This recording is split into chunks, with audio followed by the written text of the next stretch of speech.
My name is Jeffrey Tucker, and I'm the editor of Mises.org, and it's my great pleasure to welcome with us today Thomas Woods. Professor Thomas Woods, the author of this whole library you see in front of you here, but also, and many other books. But in particular today we're going to talk about his new book, 33 Questions About American History. And my first question is, why 33? Yeah, I get that all the time, Jeff. Why 33? I've got numerologists trying to come up with some reason. I've had people say, well, is it because Christ lived to be 33 years old or something? But honestly, it was just that the publisher thought 33, because when I actually came up with it, the idea of a question and answer thing, I had about 27 questions, and they came back at me and said, how about 33? Okay. You're the marketers, you know what works. 27 does sound pretty stupid, come to think of it, for some reason.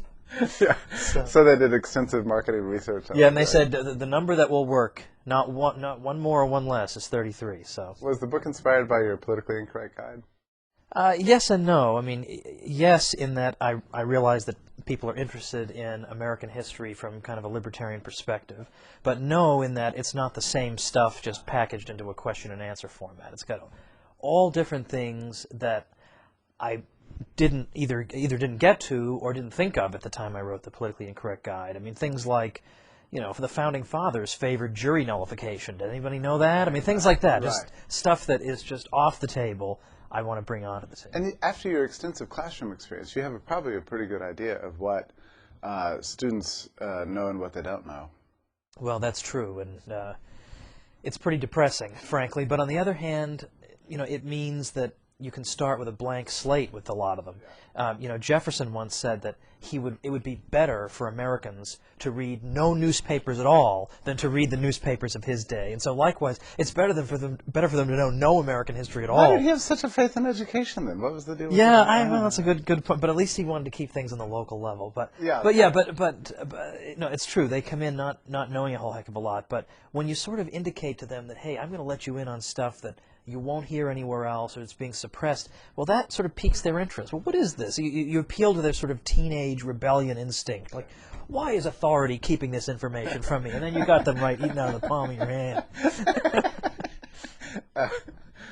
So what was your method of selecting the questions? Well, I thought of, first of all, things that interest me. Yeah. And then I thought of areas where I felt like I've been sometimes criticized in the past. And I wanted to have a chance to revisit these things and show that, no, I have a good reason for believing X, Y, or Z. So there is a little bit of that. But really, I happen to be kind of interested in the Austrian School of Economics. And, that's sort of a well-kept secret. But, here we are revealing all. But I wanted to apply some of that to the study of American history. So, for instance, my chapter on the Great Depression is much different from my politically incorrect chapter, because there I had intended to talk about the Austrian theory, the business cycle, and explain to people why we have these downturns, and there was just no room for it, and I was devastated, and all I could do in there was plead with people, look, please read Murray Rothbard's book, America's Great Depression. But now finally, with this thing, I can take 6 pages and just give a step-by-step regular guy overview of what caused the Great Depression from the Austrian point of view. And then I apply that type of Austrian analysis to the presidencies of Hoover and Roosevelt, again using new information from what's in the other book, and then even to things like what Robert Higgs has been doing in terms of the real state of the economy during World War II, and showing that these national income accounting statistics that suggest that we had fantastic prosperity are simply not believable for various reasons that I give. So there's really, I think, useful revisionist history in here, in the best sense of the word revisionist. But I do want to give an example, though, of what I mean by something that is kind of a defense of myself, and that is the area of states' rights is sometimes an unappreciated aspect of classical liberalism, because people sort of feel like, well, states have no rights and so on. Well, of course I agree with that. I mean, it's just a shorthand phrase. Nobody's arguing a state has a right. The point is simply that there's an apportioning of powers under the Constitution, that's all, and that it's generally best to keep power limited and local. And, Ralph Raico has argued at great length that this is how liberty came to Europe in European history, because you had a great number of small principalities, and people could just leave if they felt like they were being oppressed. But specifically, what I want to show is that that the idea of states' rights in American history needs to be detoxified, because we all know it has been used for bad purposes. Obviously, to oppress people, we all recognize that. Fair enough, but almost any good thing has been perverted by people. But the question is, in the broad span of American history, how have states' rights been used? And what I'm showing is that actually they have been used on behalf of obviously just causes, against war, against economic devastation caused by Jefferson's embargo, even when it was being proposed during the War of 1812 that we should have military conscription. Daniel Webster gave this famous speech in the House of Representatives urging that we should not do this, this is not compatible with the principles of a free society. But specifically he said, what should happen, what should we do if, through some madness, the Congress should go ahead and approve this and the President signs it and we have conscription? How should we deal with that? And he said, the states should resist. The states should interpose, stand between the federal government and their people and resist. And likewise, I also point out that states' rights arguments were used against fugitive slave laws that require northern states to return slaves, runaway slaves to the South. And there, now, the problem, of course, is that the Constitution does have a fugitive slave clause in it, sort of obligating the North to return the slaves. But that doesn't mean that the federal government could do absolutely anything it wanted to in order to get the slaves returned. And the Fugitive Slave Act of 1850 had some very obnoxious and I think clearly unconstitutional provisions in it. Among other things, it appointed federal fugitive slave commissioners whose job it was to evaluate these cases and say, is this person, the runaway slave described here in the complaint? Well, if the fugitive slave commissioner returns the slave to his master, he gets $10. But if he sets him free, he gets only $5. So the slave commissioners had a financial stake in the outcome of the case, which obviously is an outrage. And so there were other reasons also that people thought this was unconstitutional. So there were states that just made it very difficult for the federal government to carry this out. And then when the Wisconsin Supreme Court issued a statement on this to explain why Wisconsin was being so lackluster in its enforcement of the Fugitive Slave Act, they quoted Thomas Jefferson from over 60 years earlier. This is 1859, Wisconsin Supreme Court. They quote the Kentucky Resolutions of 1798, where Jefferson says that the states are not bound, to obey laws that are unconstitutional. That tradition was alive and well, and it was being used on behalf of human freedom. And there's a general principle at work here, too. In the whole classical liberal tradition in favor of decentralized power, or decentralized government authority, not just in the U.S., but certainly in the U.S., Garrett, Oh, sure, the whole old right Frank interwar Shuttleworth, Murray Rothbard. This is not some crazy theory Tom Woods came up with. This is part of the tradition. And Lord Acton, too. Yeah, for that matter, Hayek. And Hayek said that liberty is, in the future, most likely to be preserved in small states. Yeah. Well, he actually advocated the breakup of Germany back into its little tiny states after World War II. I didn't know. Well, so, there's this general faith. What happened? Well, what happened, I suppose, back, in the 1960s or 70s, to American libertarian thought that this aspect of things just sort of dropped out? I don't know. I think it's some of it is the same type of opportunism that we are inclined to accuse liberals or conservatives of. When they've got their guy in power, then suddenly they want to abandon all their principles and force their views on the country. Well, I think likewise there are some libertarians who say, well, I like a federalization of whatever, this or that policy, because right now the federal government is doing what I would like it to do. So therefore I favor keeping Roe versus Wade or whatever, all those things. But I think in the long term, this type of centralized approach to liberty, never works, not only does it not work, it relies on the idea that you're always going to have some type of liberty regime in power in Washington, D.C. And that strikes me as being a little naive, given our current situation. Yeah, think about the current regime rather than the long term. And it's interesting that even the political left is starting to see the merits, I think, of local government and states' rights and so on and so forth. Because, for instance, the medical marijuana cases that we've seen, and particularly out in California, where there are people who have horrific, health problems, and I'm not here to debate whether the marijuana can make them better, but it can help them cope with it better.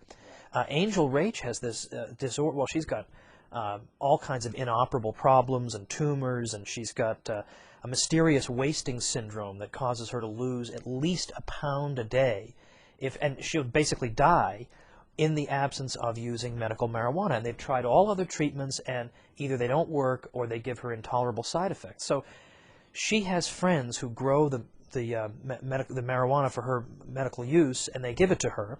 And there are other people who grow it themselves. But we've seen that the Drug Enforcement Administration has actually gone around, our agency has gone around and actually had launched raids on these people's homes where they've gone in and confiscated this stuff and tried to throw them in jail, even though the states, at least a dozen states, have now said, we want to make this an option for people.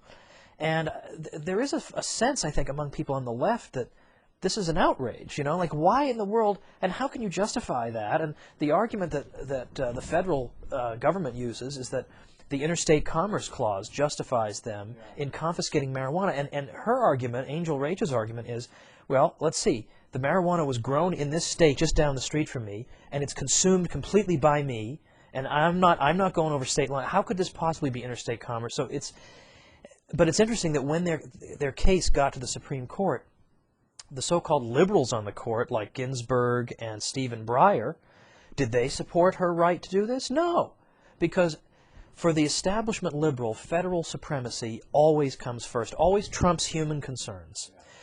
Interestingly, it was Clarence Thomas who actually practically alone said, well, wait a minute, this does seem a little odd that you would call interstate commerce the growing of a local crop for use by one person 3 inches away. And it's interesting that at the time, counterpunch.org had an article saying, well, gee, you know, Clarence Thomas's dissent was really eloquent here. And Clarence Thomas has his problems and everything, but on this he was really very good. But, you know, I think they're starting to see that there is merit in the idea that, okay, maybe some states aren't going to like this or that lifestyle choice, to use an unfortunate phrase. But you know what? That's sort of what a free society is about. If you don't like what that neighborhood is doing, you don't live in that neighborhood. You know, there's a simple common sense aspect to this that is very appealing to people. So you try to resurrect this idea of states' rights in here. Do you address the interstate commerce clause within that question, or do you? I do that as one of the separate questions. A separate question. 3 of the 33 questions are dealing with the constitutional clauses that people have driven trucks through, the loopholes of. Interstate commerce, general welfare, and necessary and proper. And it's, by the way, it's not to say that... You just summarized the whole Constitution. Yeah, there it is. Right? No, it's not to say, by the way, that the Constitution is a perfect document, or we wouldn't be better off with something else. But the reason I bring these up is to show that how it is that documents that at least some people who ratified them thought their purpose was to limit government, how it is that governments are able to turn those things around and sometimes take documents that were intended to limit them and turn them into mandates for their own growth.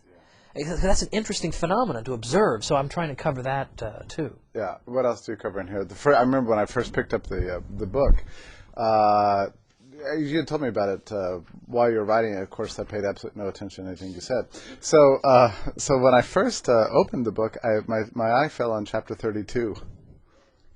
Who was S.B. Fuller? Yeah, I want to which talk is about not a burning. It's not a burning question. Yeah, right. I love the. Yeah, right. The book is called 33 Questions About American History You're Not Supposed to Ask. One of them is, who was S.B. Fuller? As if people are crawling around sort of secretly. Yeah, right. I'd love to find out who he is, but I don't dare.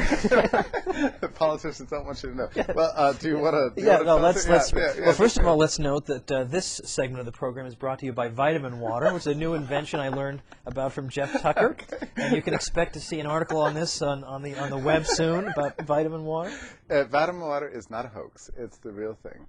Yeah, vitamins plus water, all you need. And so we combine that with adjusting your thermostat, and getting an electric fan, and baking your own bread. You are all set. All right. Anyway, and knowing about Fuller. Yeah, right. Yeah, and S.B. Fuller is a fascinating guy because he's a guy who he is your classic self-made man because. In the middle of the Great Depression, he's a black guy. In the middle of the Great Depression, he took $25 and he turned it into one of the most successful cosmetic companies in the country and made himself into reportedly the wealthiest African-American man in the United States. And he's got one of these fascinating stories when you read. There's a biography of him that's been written and totally ignored, but he's got a fascinating story. He talks about growing up and having the welfare people come to his home. And he said, we were absolutely mortified by this because we didn't, not only did we refuse any government assistance, he said, but we didn't even want our neighbors to think that we couldn't make it on our own. So we learned that you make it on your own, and so we did that. So he's this fantastic entrepreneur. He employs thousands of people, and not just blacks, but a lot of blacks. But his argument was, okay, in a lot of parts of the country, we are living in very hostile circumstances where people don't want to interact with us, whatever. They have stereotypes about us. He said, now those are things that we want to repair, but in the meantime, there are still things we can do for ourselves. He said, for one thing, there are a lot of my fellow blacks living here in the U.S., and they can be my customers, that we can at least cater to ourselves. We can produce products for our community that even if we can't crack into the white community, there are a lot of blacks who can buy cosmetics and shoes and hats and whatever. Why don't we do that? So that was basically what he did. And if you look at his biography, I love the way they've got photos from his conventions, and you see thousands of people at his conventions, and they're all thrilled to be part of this great thing. And every year he gave a Cadillac to his top seller. And you could see this young guy just beaming, saying, "I can't believe I'm getting a Cadillac for selling these products." But the thing is, though, you've never heard of S.B. Fuller, partly because even though he was briefly an NAACP chapter head, he placed much more emphasis on the economic angle rather than on politics as the method for advancement. Now, not that he was against using political means, but his view was that for the average black person, practically speaking, right now in the 50s, what can we do? It's entrepreneurship. And at one point, he really kind of got impatient. He said, I'm upset that more blacks aren't following my lead. They're not starting businesses in their communities. We need to do that. And when he would go off on tangents like this, people, sometimes the civil rights establishment got upset with him. What are you, blaming the victim or whatever? So he wasn't the most popular person in his day. But when you look at major people in the civil rights movement and afterward, they look back on him and said, look, the fact is he opened a lot of doors for us. He did a lot of important work. And at his 70th birthday party, who is sitting at his table at this big, big celebration? Jesse Jackson. Which goes to show that ultimately, at some level, you have to sort of admit that, hey, success has to be acknowledged. I don't agree with his philosophy. I don't think he placed enough emphasis on politics. But look, it worked. What he did worked. He turned thousands of people's lives around, and that should count for something. It's not just the history of black entrepreneurship in America that's unknown. It seems like the whole history of enterprise in general is just not something that people pursue anymore. Our library is filled with books that came out in the 1930s and 1940s on the history of American entrepreneurs and how they brought us, all the things we love, air conditioning, vitamin water. Right. Yeah, you're absolutely right. Are you It's interested totally in this topic? I am. Because usually the stories of American entrepreneurs or inventors or whatever are much more interesting than reading histories of politicians. He grew up in a log cabin, whatever. He had this and that. I'm much more interested in this guy who, he failed and failed and failed, then he succeeded, and people who just devote themselves to improving the lives of their fellow man and, of course, enriching themselves in the process. It's fascinating. And there have been good books on this. There was that book a couple of years ago called They Made America, about all these forgotten stories. Yeah.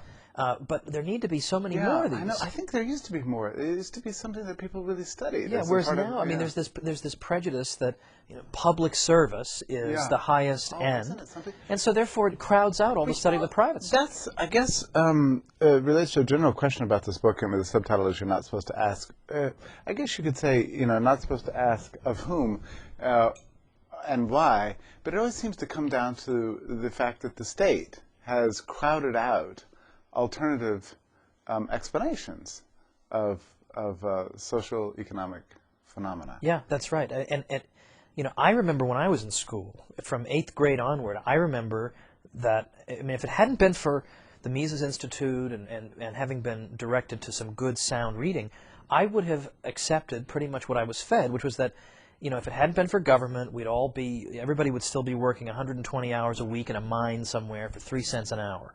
And incidentally, at the very end of the 33 questions, I point out that isn't it interesting that look at the very institution where kids are taught this stuff, that, oh my goodness, the sky would fall if it weren't for the state to do all these things. We'd all be exploited by the wicked businessmen and this and that.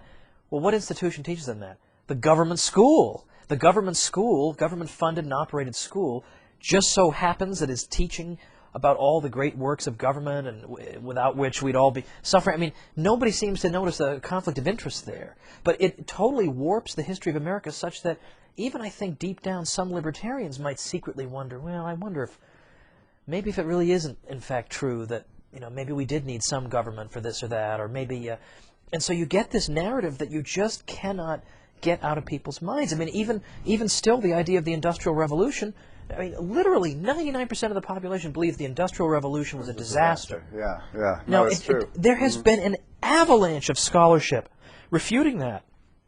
But yet it just cannot penetrate the popular consciousness because this narrative of government as savior is so difficult to overturn that it's almost like no matter what you do, you just can't break through. And it really comes down to ideology, doesn't it? I mean, the fact that we all carry around with us some strange faith in the possibilities of power to do wonderful things for us. Right. I mean, after all, if Walmart were running our schools and the main textbooks all just heralded the glories of Walmart, which you might expect them to do, but at least we would sort of have an understanding of that. You know, have a little filter there. Yeah, right. Yeah, that maybe this isn't necessarily the only way of thinking about how American history would have gone. But with the state, we figured it's all objective. Now, so part of the agenda of this book then is to bring some of the scholarship then to the popular mind. Exactly right. Yeah. Is to take stuff that otherwise might be read only by other professors or just languishing on the shelves and make it vibrant and make it part of the telling of American history to the extent that I can. Yeah. What's another question? Oh, let's see. Well, I did mention the I mean, I'm very interested in the subject of jury nullification, but I do have in there, for instance, something that I think some libertarians already know about, the Wild West question. But it's worth at least a few sentences because there has been a lot of work on this since the Anderson and Hill article from the Journal of Libertarian Studies on the not so Wild Wild West, because they've actually written a book published by Stanford several years ago, and I actually think it's called the Not So Wild West, Property Rights on the Frontier, and it's a great book. But even beyond that, there are other people, Andy Morris at Case Western and others, who have written done more recent work and shown that, in fact, the understanding of the so-called Wild West that we have has been colored overwhelmingly by Hollywood renditions of these events and by dime novels. Right? Yeah, sure. But that when you actually find out that some of these people who write in their dime novels that I've been shot at 160 times, turns out they've only been shot at one time. Yeah. But they admit but nobody wants to read a book about me being shot at once. But it turns out that actually the crime rates were very low. Bank robberies are pretty much non-existent. I mean, it's almost the opposite of what we've been told. But what's really interesting is that at the time of the gold rush, this is a time when you would think this is going to be a disaster because you've got people going out to the West Coast from all over the U.S. They're all different types of people from all different walks of life. You have people coming from Europe, even from China, to go make their fortune at a time when there isn't even a territorial government set up out in California. So you'd think, well, they're all just going to show up and kill each other because they're all going after the same thing, and they don't know each other. They're racially distinct. Because as I say, there are people even coming from China. They have no pre-existing community camaraderie to build on. They're all complete strangers. And they're not even planning on setting down roots and establishing a community and living there. They're planning to make their fortune and go home.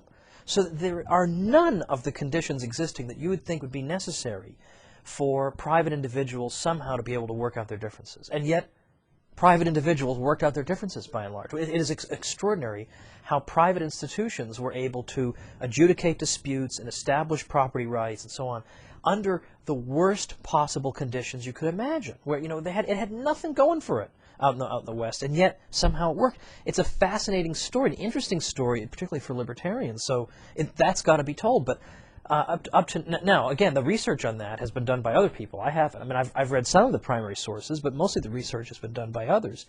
But we don't want this stuff languishing in a couple of books here and there or articles from 30 years ago. We want people to remember this stuff and engage with it. So when I write, the occasional popular book for the popular audience, that's what I'm trying to do. Is now that I have your attention, here's some stuff that not only is not talked about, but it's not talked about by the typical right-wing sort of book. I mean, like, none of these radio talk show hosts or anything are going to talk about this or know anything about the Austrian theory of the business cycle.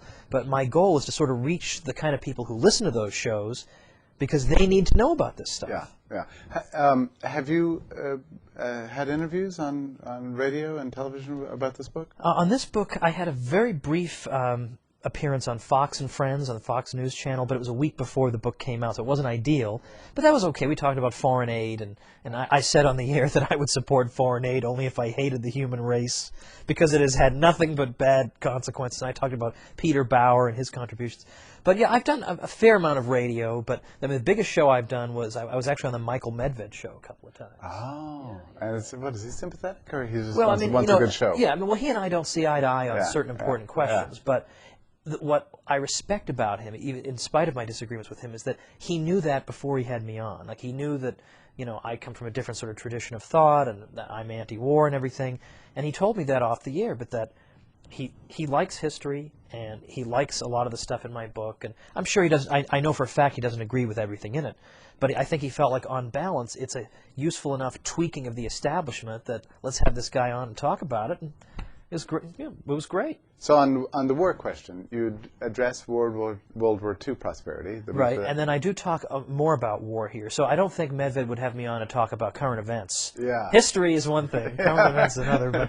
But yeah, one of the questions I raise is that, Jeff, I think you and I think about this a lot. The phony left-right paradigm in American politics is often obscures more than it reveals. And I think in the case of war, that's particularly true. Because the impression is given by the media that people on the left are against war, people on the right are in favor of war. Now, on balance, maybe more people on the right do favor war than people on the left, but that is a dangerous oversimplification. And we see that on television talk shows where they'll have the anti-war guy will be on the left, the pro-war guy will be on the right, and the impression is that, well, look, if you're against leftism, then you got to be pro-war and be like this guy. And I'm trying to suggest there's another way of thinking. There's another tradition out there. But specifically what I'm showing is actually that the left, and I'm talking about the mainstream left, not the sort of charming, consistent, hard left like Counterpunch, like those guys. Yeah, right. Of course. The commies are sound. They seem to get it. There's the quote to take out of context right there. The commies are sound. Although they're not totally sound on foreign policy, of course, but no, the point that I'm making is that the establishment left, like within the Democratic Party, has by and large been pro-war throughout American history. That with the Spanish-American War, they viewed that as a progressive war, to get rid of the evil backward Spain, and World War I. The mainstream left was overwhelmingly in favor of World War I, both because they thought it was a righteous cause and because they thought war would be a good pretext for getting control over the U.S. economy. So of course, they loved it. They were all in favor of it. And what's the guy's name? Richard Gamble, who might be an adjunct scholar here. I don't remember, but he's at Hillsdale, wrote a useful book about 4 years ago called The War for Righteousness. It was based on his PhD dissertation, in which he showed that the religious left, you might say, the social gospel ministers, overwhelmingly supported World War I, and in fact, they scolded Woodrow Wilson for occasionally trying to bring about peace, saying, look, yes, we believe in the Prince of Peace, yes, but sometimes it's more important to fight the thing to the end and establish righteousness in the world. So they were overwhelmingly in favor of unconditional surrender and all these rotten fruits of the 20th century. So you keep going down into the Cold War. Well, Harry Truman gets into Korea, where meanwhile the budget-conscious Republicans in the late 1940s were concerned about the Truman Doctrine, NATO, the fact that Truman didn't get congressional authorization for the Korean War. It was the Republicans. It was establishment liberals who went into Vietnam. And even in the 1990s, I mean, now, in 2004 you had Howard Dean, and he was anti-war and everything, but it turns out that in the 1990s he was all for war, as long as Clinton was running the war. And so the right was against war. Yeah, and some of the right was against the war. So we forget. Yeah, so they're just opportunists. There's no underlying philosophy here. So I'm trying to suggest that this is not true. That there is not this consistent anti-war tradition. Yes, some people on the left turn against wars like Vietnam or Iraq, but overwhelmingly the The mainstream. wars against the communists that didn't. Yeah, right. Yeah, exactly. But overwhelmingly, the mainstream of them has at least initially supported these things, and then it turns out that how much influence they had is another question. But if you look at the three major architects of American conservatism, George Nash has this book, The Conservative Intellectual Movement in America since 1945, and he says that if you look at what the group he calls the Traditionalists among the conservatives, he said there are three people who were the most influential: Russell Kirk, Richard Weaver, and Robert Nisbet. And I have differences of opinion with all of them, but they're decent intellects and important people. Well, it's interesting that all three of them were to one degree or another anti-militarist or suspicious of the use of military power.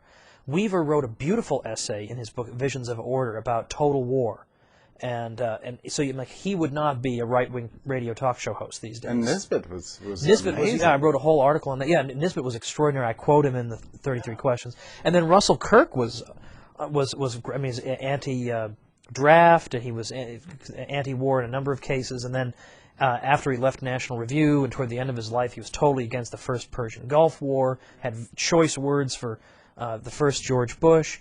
So I'm just trying to say that it's, we need to muddy the waters a little bit here, because when I was a kid, when I was younger, I was intellectually lazy in some ways. I just sort of thought, well, look, I know I'm not a leftist, so I guess therefore, by process of elimination, I must be one of these people. Right. We all go through that stage, yeah. right? I mean, it's part of education. You're against what the U.S. military is doing. What are you, some kind of a commie? Right. And you don't even realize that actually people who were both libertarians and conservatives were humane enough in our history to look back and say, well, I'm not sure that conservative or libertarian values are really being strengthened by all these military adventures. And suddenly your eyes open. Yeah, and you're willing to depart from the mainstream as well. Yeah. And then you dig up these little morsels of history, which is, in a sense, what this book is all about. I mean, it's sort of resurrecting the forgotten truths. And a lot of what you discuss in here was known at the time. It just got sort of washed away. Yeah, that's right. Yeah, I mean, some of them are questions that are just never raised at all. Right. And others of them are questions where you get such a propagandistic answer that it's just almost laughable. Well, it's amazing if you think about something like the early 1930s, after the stock market crash. There were lots of people out there who knew and understood that the crash came about as a result of credit expansion. Right, Eric Garrett, we talked about this the other day. Right, yeah, the right. bubble that broke and the then, world. And then what happened? After FDR comes along with all of its policies, 10 years later, it's like nobody remembers this or something. Or 20 years after that, it's just gone. And it's funny that the same people who were claiming that capitalism was responsible for the Depression are the same ones who are now inanely claiming that capitalism is responsible for all these mortgage companies going bust and all this instability, whereas in fact the same non-capitalist institution is at work in both of these cases, the Federal Reserve System. And there has been a confusion throughout American history from the beginning that Alexander Hamilton was the capitalist in American history because he favored a national bank and he favored... Well, wait a minute. It depends on how you define... Yeah, right. It depends on how you define capitalism. Yeah, right. Exactly. Yeah, Stalin's a big capitalist by that logic. No, I mean, these are not these are not free market institutions. They're established by government. They're not free market institutions. And so Tom DiLorenzo, in his book How Capitalism Saved America, starts right off the bat defining what capitalism is. Capitalism does not say, first you establish some institutions, then you... No, it just says that people have private property and they can exchange it freely with other people, and as a result you get fantastic prosperity. I mean, that's what capitalism is about. So there's been this, and then ever since then there's been this view that American history's got these two wings. You've got the Hamiltonian conservative capitalists and the Jeffersonian radical agrarians, and it's just such an overwhelming misconception. I just wrote an article for Modern Age, which is because this year, this is 2007 we're talking here, it's a 50-year anniversary of Modern Age, which was a conservative journal founded by Russell Kirk. And they're having this sort of retrospective and then, looking to the future. They're always having retrospective. Yeah, right. Yeah, sure. Right. It's the 47th year, whatever. I'm always happy to have a retrospective. But the issue was, my section of the issue is, about the old republic and where did it go and how to get it back. And so I actually revisited this, and it's coming out this year. And I said that actually the correct tradition for us is Jefferson, and that Hamilton needs to be rejected root and branch for a variety of reasons: his economics, his I think, frankly, dishonesty regarding the Constitution, and on down the line, and his I think sometimes his views about war and war powers. Although he's not as bad as our modern people, he just needs to be rejected root and branch. And it's interesting to note that, first of all, that the Jeffersonians, by and large, didn't favor government support for this and that. Their view was that you have laissez-faire, nobody gets any special advantages. That's good enough. Yeah. That's all the common man needs. What is the source of That's all the confusion common man over needs. Jefferson? Well, partly Arthur Schlesinger, when he wrote about the Jacksonian period, he wanted to identify a lineage for American leftism. And it's very hard in American history to find modern left liberalism in either Hamilton or in Jefferson. So he frankly had to invent one. So he basically came up with this bifurcation between Hamilton as the conservative, Jefferson as the radical liberal or something. And, you know, and he is a radical liberal in the classical liberal sense, but not in the modern left liberal sense. And ever since then, you've had this attempt to trace Jefferson, Jackson, populist, New Deal. Yeah. You know, Jefferson would be appalled at the New Deal. So ever since then, though, that has stuck. And the populists were all inflationists. Yeah, by and large they were.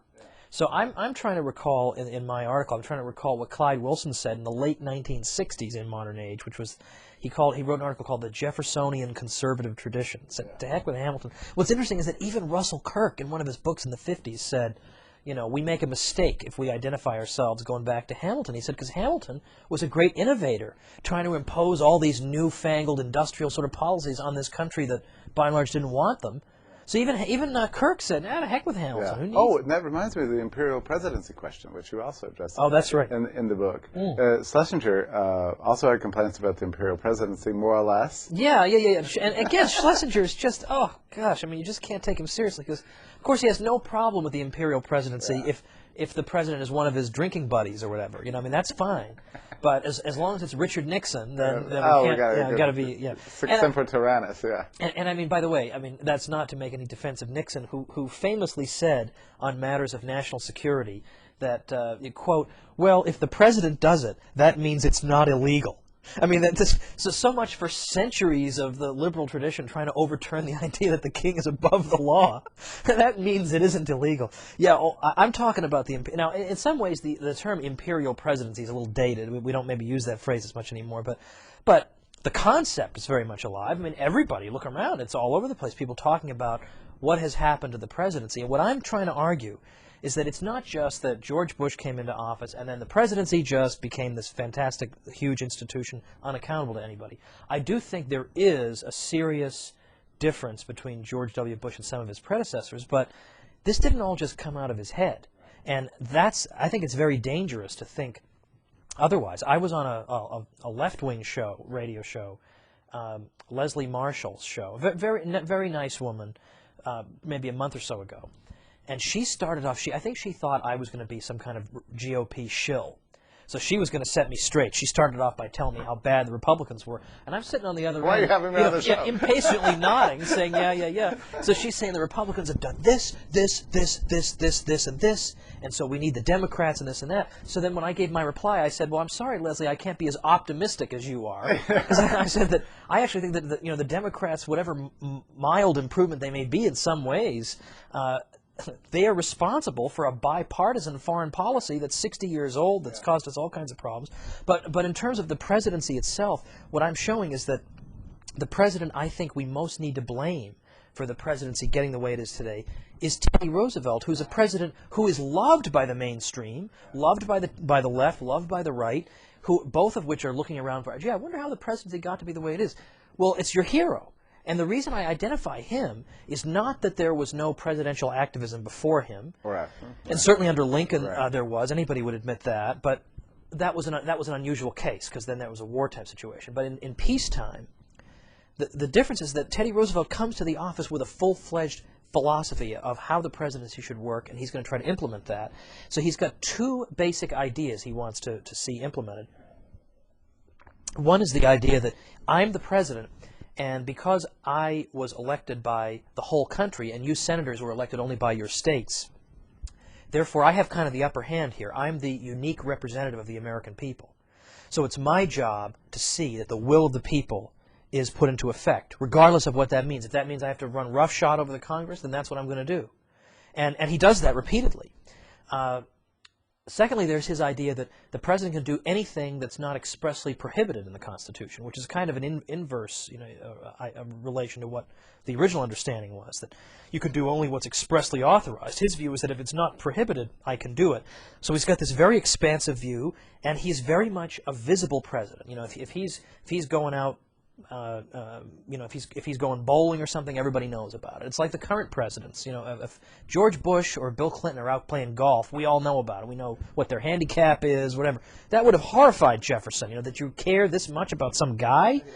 So and this guy has to run the country, a phrase I can't stand. So I'm showing that consistently in the way he carries out the office and the way he thinks about the office, he puts this imprint on it that all the so-called great presidents have followed ever since. Harry Truman very much followed in Teddy Roosevelt's footsteps in the way he governed, the way he absolutely would disregard the Congress when he felt necessary, seizing the steel mills, going to war in Korea, whatever.